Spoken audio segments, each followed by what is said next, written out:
السلام علیکم دوستو، صحیح بخاری میں ایک بڑا دلچسپ واقعہ منقول ہے۔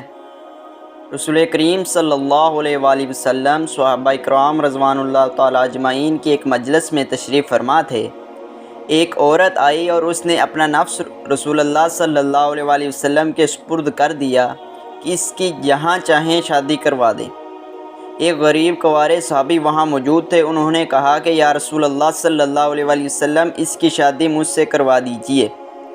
رسول اللہ صلی اللہ علیہ وآلہ وسلم نے پوچھا، تمہارے پاس اسے حق مہر دینے کے لیے کچھ ہے؟ اس نے کہا، میرے پاس کچھ نہیں ہے۔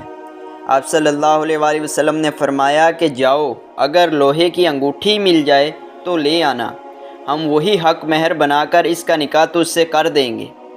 وہ صحابی اپنے گھر گیا، مگر غربت کا یہ عالم تھا کہ گھر سے لوہے کی ایک انگوٹھی بھی نہ مل سکی۔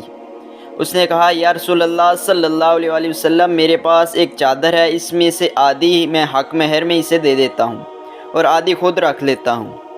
رسول اللہ صلی اللہ علیہ وآلہ وسلم نے فرمایا، وہ آدھی نہ آپ کے کسی کام آئے گی نہ اس کے کام آئے گی۔ وہ خاموشی سے ایک طرف بیٹھ گیا۔ تھوڑی دیر بیٹھ جانے کے بعد جب وہ جانے لگے تو رسول اللہ صلی اللہ علیہ وآلہ وسلم نے بلایا اور پوچھا، تمہیں قرآن مجید کی کچھ صورتیں یاد ہیں؟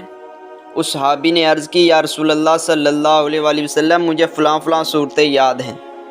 آپ صلی اللہ علیہ وآلہ وسلم نے فرمایا کہ میں نے اس صورتوں کے عوض تمہارا نکاح اس سے کر دیا ہے، یعنی وہ صورتیں تم اسے یاد کروا دینا۔ اس حدیث سے اندازہ لگایا جا سکتا ہے کہ دور نبوت میں صحابہ کرام رضوان اللہ تعالیٰ اجمعین کی غربت کا کیا عالم تھا۔ ایک صحابی کے پاس حق مہر دینے کے لیے جو کہ فرض تھا، ایک لوہے کی انگوٹھی بھی نہیں تھی۔ سونا چاندی تو دور رہا،